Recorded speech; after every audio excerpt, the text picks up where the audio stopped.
And we have got to change that if we're going to fight the 21st century battles. That's what Vision 2016 is all about. Okay, now, here is where I begin to exercise that part of my job description that makes me an expert. Y'all know what an expert is? No. Guy with a clipboard. It's a guy with a flip chart more than 30 miles from home.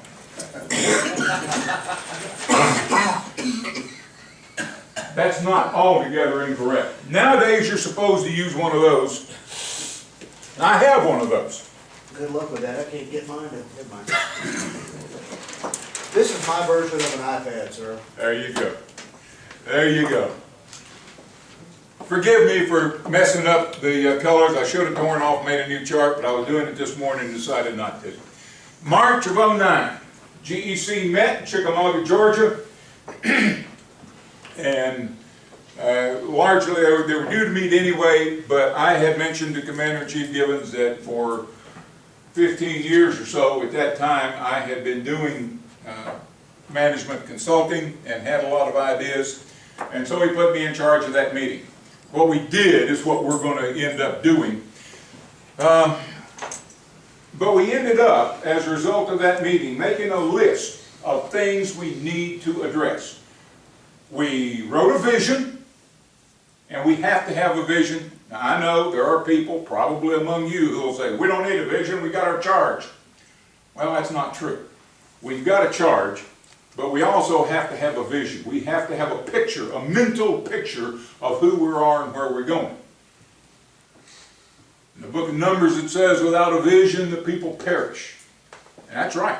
You've got to have a vision. You've got to have a mental picture. And an organization has to have a shared vision.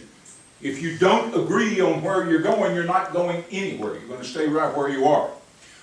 So we did a vision, we did a mission, we did a belief statement. And then in May of that year, we surveyed division commanders, past division commanders, division adjutants, and past division adjutants. You see, we came up with a list of 15 things that we on the GEC thought needed to be addressed for us to grow into the 21st century. And we sent these out in a survey, which I wrote because, like I said, I'm a PhD. I can write surveys, I can fill out flow charts. That's all I can do, but I can do those two things. We did a survey and sent it out, and we got a really good response, better than some of us expected.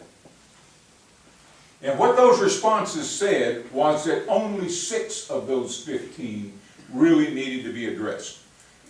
Overwhelmingly, way over 2/3 of our division commanders and adjutants and past division commanders and adjutants said, focus on this. We're already doing the rest of that, or we can't ever do that. But these 6 we can fix if they're addressed right. June of that year we wrote a draft, and in July we presented it. Some of you were there at Vicksburg. We spelled it out, rolled it out, and the SCV membership bought into it, adopted Vision 2016 as the long-range plan for the SCV. We went back to the drawing tables in the fall of 10, spring of 11, mostly me, but with input from the commander and from Lieutenant Commander-in-Chief Barrow. We began to collect input on these 6 things. We went to all the leadership institutes, we went to numerous division meetings, we went to brigade meetings, some camp meetings. We put it up on the web and had people respond that way. We had, I don't know, a couple of thousand people participated in this system for really almost a year. We got input about what to do about those 6 things, about where we were. I went through them, built a database. July of 11, we showed our findings to the assembled reunion in Murfreesboro. Or was that 12? I don't know. Doesn't matter. Whatever we did it at the next reunion. And then we spent the fall of that year and until the reunion the next year, really, organizing, getting the final plan written, bought off on, I mean, several of you are ex-military, you know what it's like to staff anything, and staffing it to a battalion staff, you only got 4 people, you know, plus maybe 4 more assistants. We've got 15 members of the GEC. It takes forever to staff anything, but we did, and we got everybody's buy-in. And then in the winter, last August, September, we started building our teams. And we've recruited a complete set of team members. We have, I'm at the apex of the organization. I have assistants for each of the 6 strands. Every Army area, you all have 3 Army areas in the ATM because you're so doggone big. We have those 3 plus the other 2 Army areas, a total of 5 coordinators at Army level. They've recruited someone in each division who's responsible at the division level, not the division commander. The division commander's got enough to do. Now, if he wants to take it on, it's okay, and some of you have, or some of them have. But that's where we are now.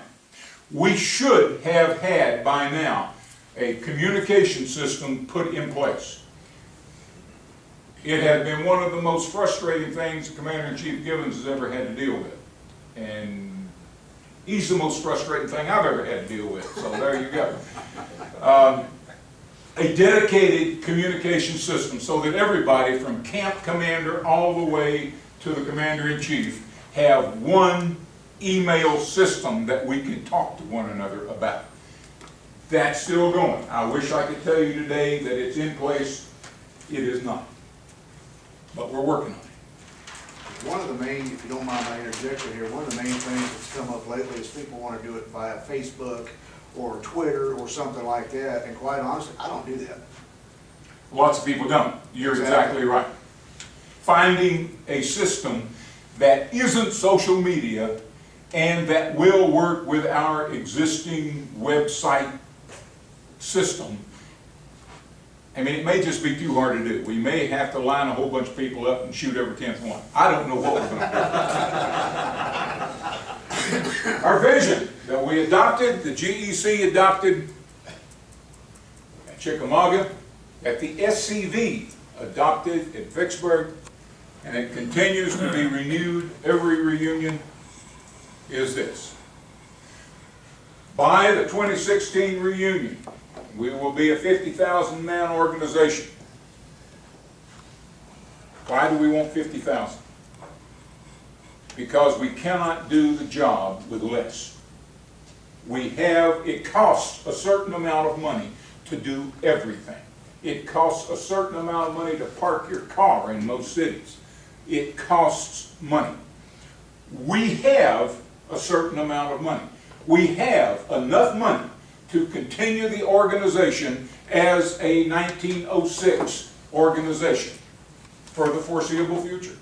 We could probably, by staying the size we are and not increasing dues, continue into the next century, and we'll be dinosaurs by the time that happens. But we could do it. We could also raise dues. We could double dues and double our income. But what would happen to our membership? Drop it in half. We'd cut it in half or more. What good's it do to have twice the money from individuals if you lose half your membership? 6 of one, half dozen of the other. We can't raise dues a whole lot. We can go up a little bit, but not a whole lot. It sees itself and is seen by others as the premier expert on the war for Southern independence and American liberty. We must never, ever let them separate Southern independence from American independence. The difference in what George Washington, Ben Franklin, Thomas Jefferson fought for, and what Robert E. Lee, Stonewall Jackson, and Nathan Bedford Forrest fought for is inseparable. They are the same. They are exactly the same. What they fought for in 1776, their grandsons fought for in 1861. Doesn't sound right, does it? That's not the way we teach it. No, it's not. But it is true nonetheless. And we have to believe that because that's our vision. And if you've got a different vision, you ought to either adjust your vision or get out. Because this is the vision of the SCV. That definition is what we're for. Yes, we're here to remember what they did. We're here to mark graves. We're here to remember the history. We're here to respect our ancestors. But mainly, we're here to vindicate the cause for which they fought. And that is American liberty. The 6 needs that we finally came up with. The 15 that the GEC had filtered through the ex-division commanders and currently active then division commanders, and as confirmed by surveys of the membership for over a year, almost 2 years, were these: to realize our vision, to get where we say the picture in our head is of us. Here's what we need to do. We have to have a system for educating ourselves. The Arizona division is better than most at this, I regret to say. Part of that's because you're fairly small. We're the same in Kentucky. Any given SCV member in the Commonwealth, and I suspect in Arizona, can tell you quite a bit about the war locally and where his ancestors served and so forth and so forth. But gentlemen, in South Carolina, where there are 150 some odd camps, there are whole camps that can't tell you where the war started. In South Carolina? Yeah. Why should there be? We got mechanized cav guys back here. We've got guys in the mechanized cav who think it's a motorcycle club. They have no idea that it's about the war for Southern independence. Now, a little of the leadership feels that way. Most of the leadership are darn good members, and the Mech Cav is a darn good asset. And I appreciate what you all do. But I'm telling you, there are people who have been recruited to join mechanized cavalry organizations, and therefore the SCV, because it's a motorcycle club. Nothing wrong with that, except that we're counting on them to be SCV members. And most of them, once they understand it, I mean, good Lord, the Metcav has as its ideal the ideas of individual freedom. Nobody who's never ridden a motorcycle really understands freedom like a guy who rides regularly. I see enough nods and grins. There's more than one out there that have done that. I wrote my master's thesis on the cowboy myth as exemplified by the outlaw motorcycle gangs of the 1970s. There's a great deal of freedom involved in getting the straddle of a big motorcycle and going down on the road and flaunting yourself in front of all those idiots in cars. But neither here nor there. I'm telling you that there are guys in Metcav companies who don't know what the war is about. There are reenactor SCV camps. There are whole camps made up of reenactors who really have no idea what the war was about. It's fun to get dressed up in uniforms and go out and reenact. I'm not bad-mouthing them, or if I am, I apologize. I'm just telling you that's the way it is. That's the way it's always going to be as long as we're organized with the camp as our central, most important unit.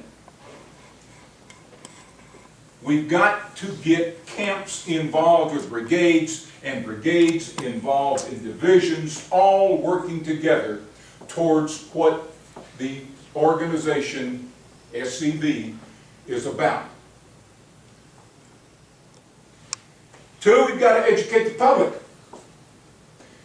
The vision says, sees itself and is seen by the general public as the preeminent experts on the war and on American liberty. They can't ask the right question if they have never been told the answer. I just finished reading a book called River Run Red. River Run Red is about the Battle of Fort Pillow. Anybody recognize the name Fort Pillow? Fort Pillow was a battle. It was a fort that Nathan Bedford Forrest captured in 1864 on his Kentucky-Tennessee raid of that year. After the battle, about 6 months after the battle, the commander of the fort, who had been relieved because he was incompetent, he was a political appointee, and he was in fact totally incompetent. And he wrote a piece in a St. Louis paper after he had been relieved, claiming that Forrest had massacred the black soldiers, that they had rounded up all the black soldiers, most of his garrison was black, rounded them up and murdered them. That one newspaper report has echoed down the halls of history today. It's not true. Dr. Lonnie Manus is Forrest's biographer. He used to work at the University of Tennessee Martin, has researched and written several books, one just about Fort Pillow. Now, let me say that a good many black soldiers died. One reason was that they tried to get away. They left the fort and went to the Union River boat that was tied up on the river below it, and the captain of the boat saw them all coming and put out into the river and wouldn't let them aboard. And so they turned and formed up. They still had their weapons, and as the Southern soldiers came over the brow of the ridge, they fired on them. Well, the guys on the top shot back. You can't hardly blame them. But the ones who tried to surrender were allowed to surrender. Over 300. There were 700 and some total people killed, Union soldiers. Over 300 surrendered. That's the bare facts of Fort Pillow. But River Run Red, every other chapter is about slavery. Only every other chapter. Odd numbered chapters are about the war.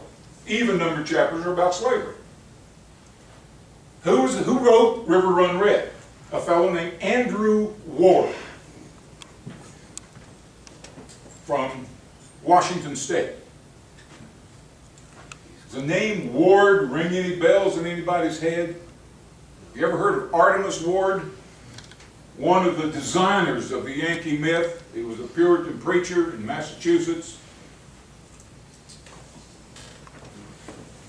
His daughter married Henry Ward Beecher, and their daughter's name was Harriet Beecher Stowe. It was not ever written as a history. It's written as a political polemic against the South, just as everything else those people have written ever since is about. That book sold several million copies. People who read it have to be re-educated. We have to do it. There is nobody else. I'm sorry, folks. Brian Gumbel is not going to join us. Neither's Katie Curry or any of those people. I know I'm dating myself because I don't even know who's running the networks anymore. But do we really want those folks?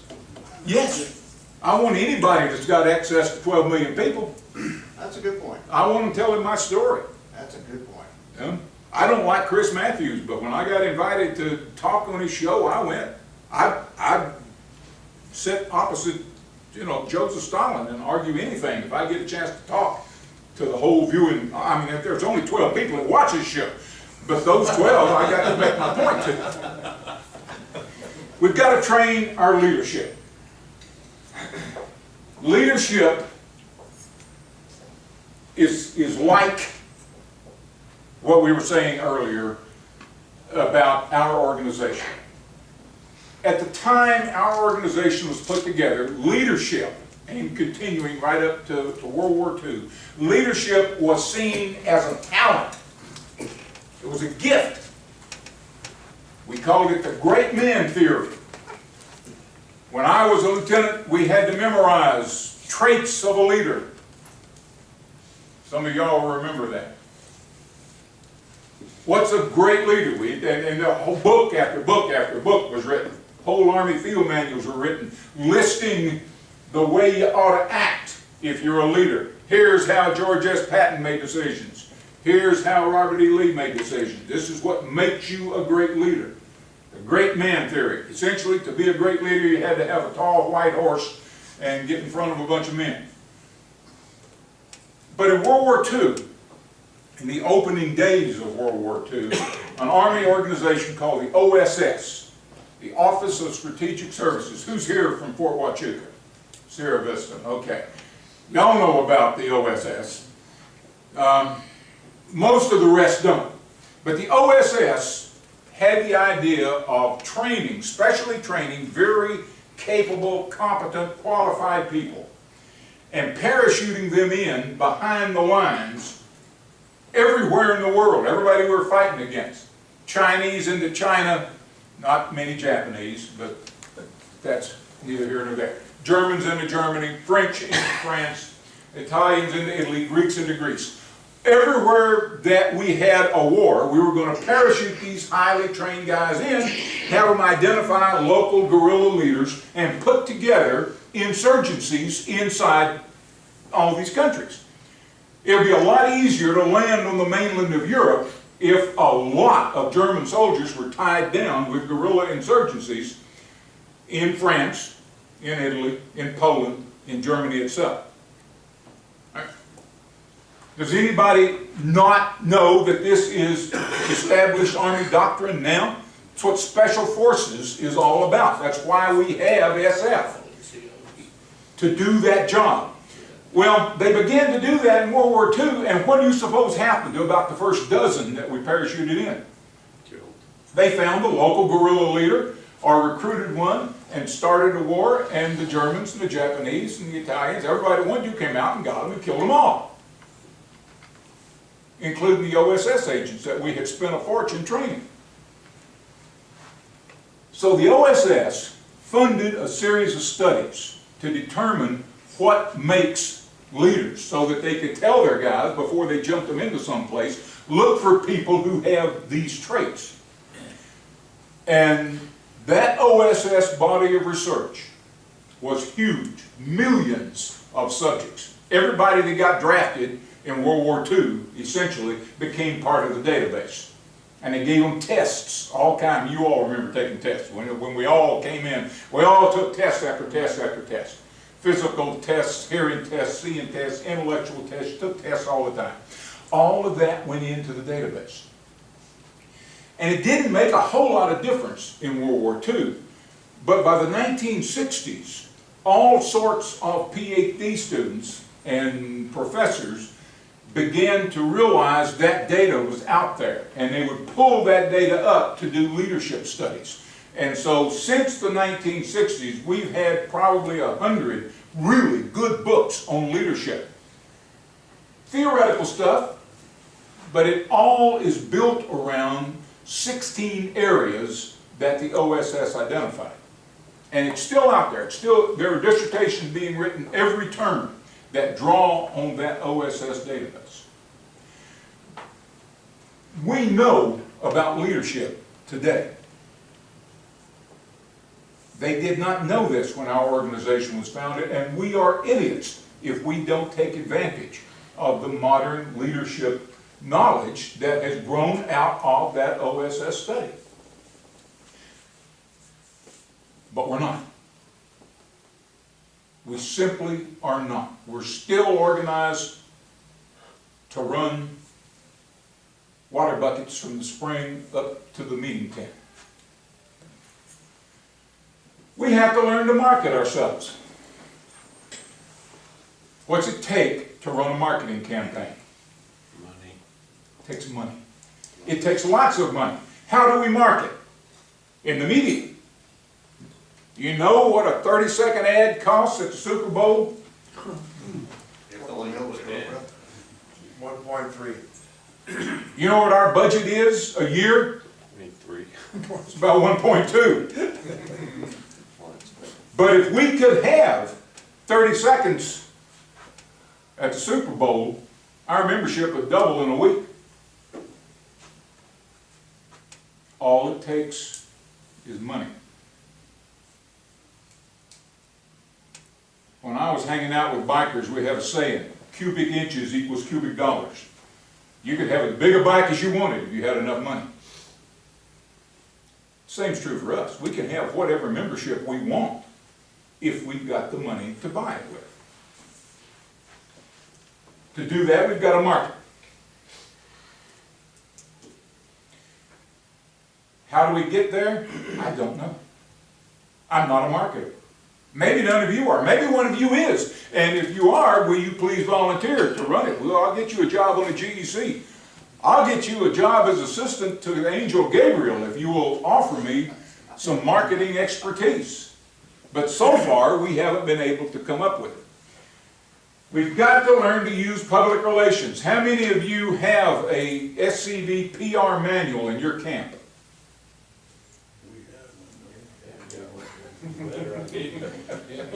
They're available, they're free, they're at Elm Springs. All you have to do is write to Ben Sewell and say, send me one. Now, are they out of date? Yes. Yes, they are out of date. Why are they out of date? Because we bought 10,000 of them 10 years ago and nobody ever asked for them. So they're out of date. We've got to update them. We're working on that. But in the meantime, get one of the old ones and start using it. 6, we've got to grow. What's the number one thing, the most important thing we can do to grow? We've got to retain the men who join. Every year, and this has been true ever since the coup. I mean, some of you were in like I was at Dalton and Concord, and you remember all that. We lost about 1/3 of our membership after all that, but that it's grown back. Were you on the hit list too? Yes. Yes. I have a Hugo. I made buttons. I'm proudly on the hit list. There were some of us.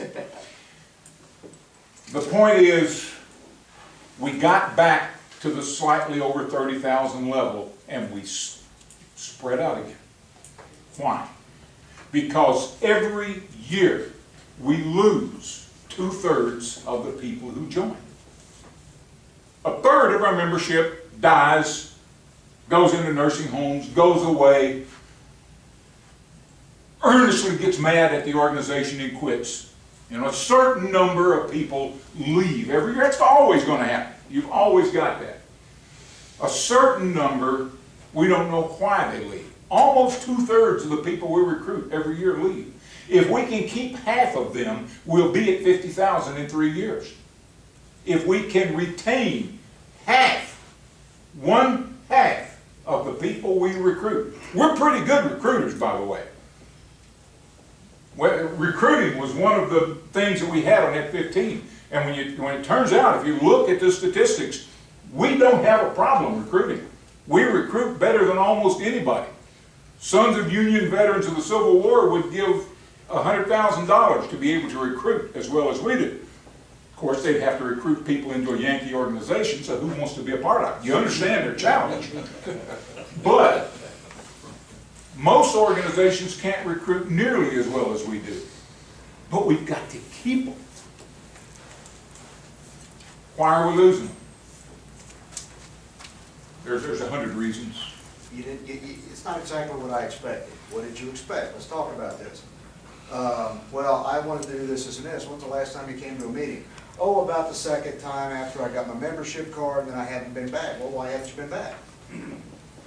And very often the answer that you'll get then is because nobody gave me anything to do and my kid had a ball game, so I did that. The majority of excuses I get for not coming to events or meetings, I didn't know. Yeah. I'm sorry, I've got your phone number, I call you, I have left messages, I have left you emails. I can only do so much as a camp commander. You have got to pick up the other half and contact me back. That is what we're doing here. Now, I know that was long-winded and a heck of a lot of information, but that's why we're here. We are in the next phase, and that is train the divisions to get the information and to involve the camps. That's what we're doing here. What I'm asking you to do when you go home today or tomorrow or whenever you go home is to use a set of tools that I'm going to teach you next to run camp meetings or meetings in each camp. It doesn't have to be a camp meeting, but I want every camp to hold a series of meetings. You can do it in conjunction with a regular meeting, doesn't have to be special. or it can be on a Saturday and you can do 3. But all 6 of those questions I want addressed in a certain way that I'll show you. I will in fact demonstrate it to you and teach you to do it. This is built around part of that research I was telling you about. I mentioned the leadership research.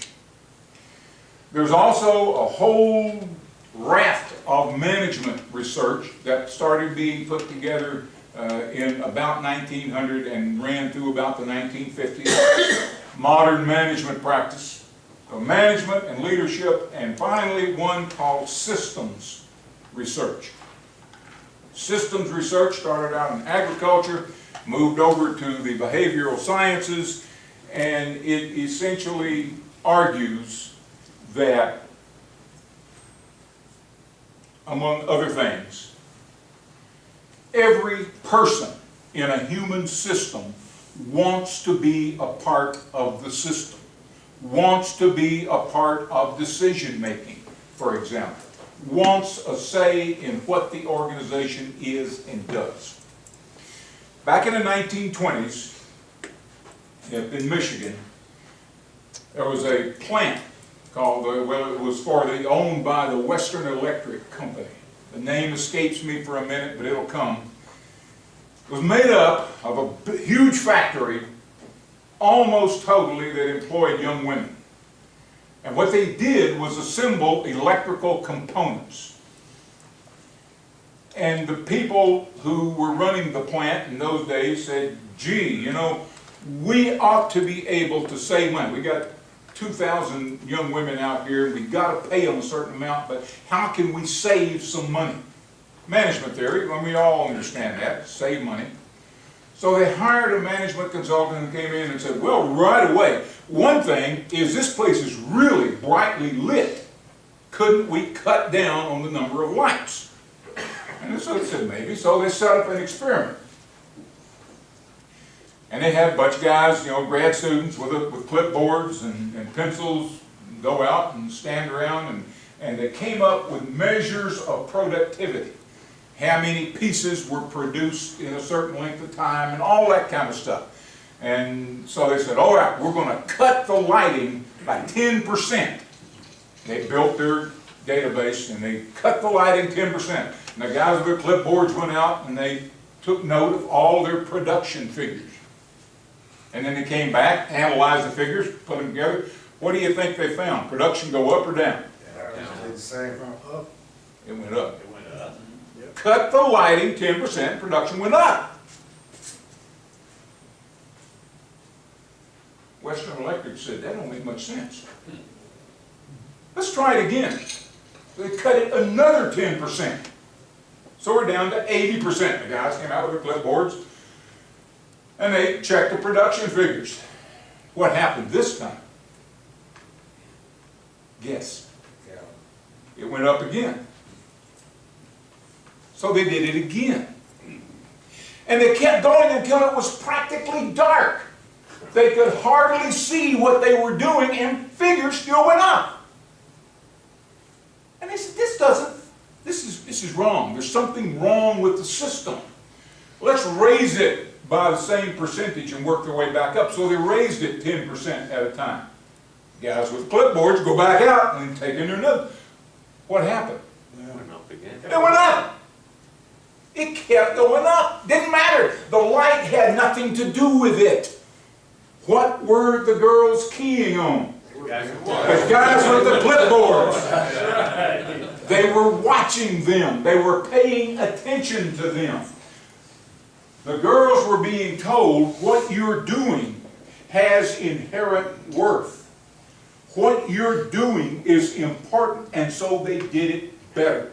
One of the central findings of that study, and it's been upheld in study after study, today it's being practiced in Georgetown, Kentucky at the Toyota plant. It was being practiced at the Saturn plant in Tennessee until the 2008 economic situation. So General Motors closed Saturn, not because it wasn't working, but because it was working too well non-union.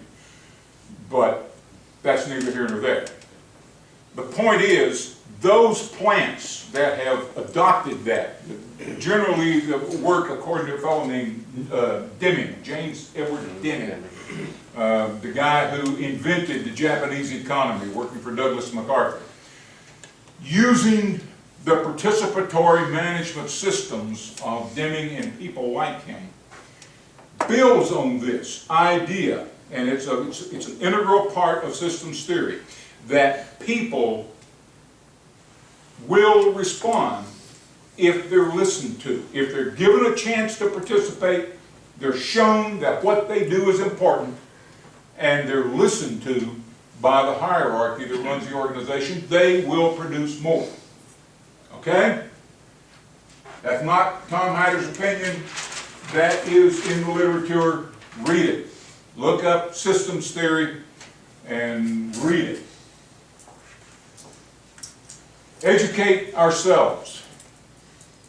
What do we have to do to educate ourselves? Well, we have to know, we have to have a message, and we have to train some people to get it out. Every camp has expertise. Right now, very few camps share their expertise, even with adjoining camps. Very few divisions have a really good way to put people who know a lot out into camps. We don't have a good internal speakers bureau system. We have to educate the public. We have to go into schools. Public schools, private schools, and yes, homeschools. We've got to do it. How? I don't know. Where is that information about how?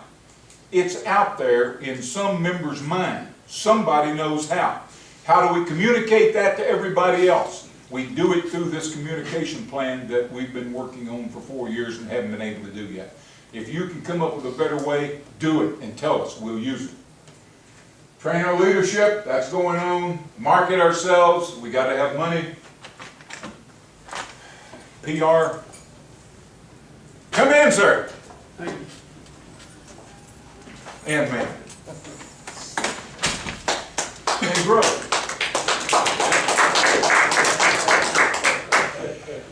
Have y'all had a chance to get a glass of iced tea or some water or something? Or did you just walk in all rushed? We're just walking in rush. All right. We're going to take a break and give these folks a chance to settle in, but we'll go back to work in 10 minutes. Folks that came in, could you tell us who you are and where you're from?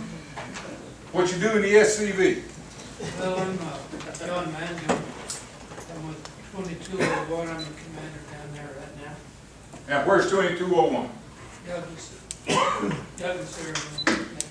Thank you. Right on the work. I'm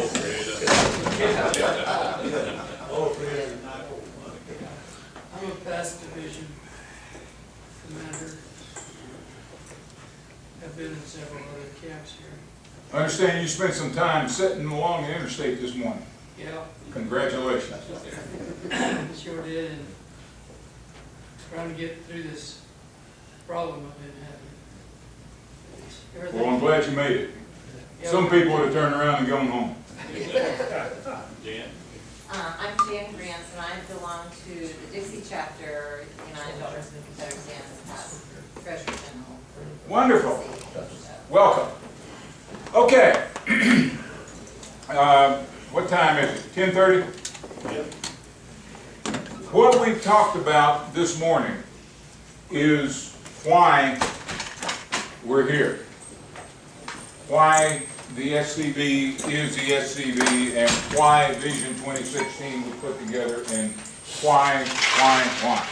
Now we're going to talk about how. Why is important. Why is important to us about anything we do. We don't generally spend a lot of time talking about why, because it always ends up longer than it ought to be. We are always, we human beings, and especially we Americans, and especially we Southerners, are always willing to devote another 30 minutes or so to arguing about why.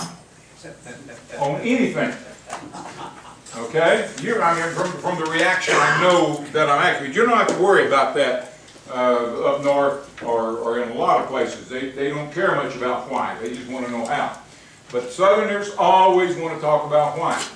Partly, I think that's because Southerners like the opportunity to sit under a shade tree or on a front porch or wherever and talk rather than get out and do whatever it is they're supposed to be doing. But that's neither here nor there. That too is a factor of Southern culture that's very different from the Yankee culture of the Northeast. And most of us today, I'm afraid, are being pulled towards that Yankee definition. And our ancestors knew how to stop everything else. I mean, really, it's more important. I don't care how bad the corn needs plowing. It's really more important to sit on the porch with a glass of iced tea or a mint julep and talk to your neighbor about what's likely to happen in the hereafter than it is to actually go out and hoe corn, right? Our ancestors believed that. They did. And they ran their farms on that basis. If you've ever been from Pennsylvania north, or actually parts of Maryland north,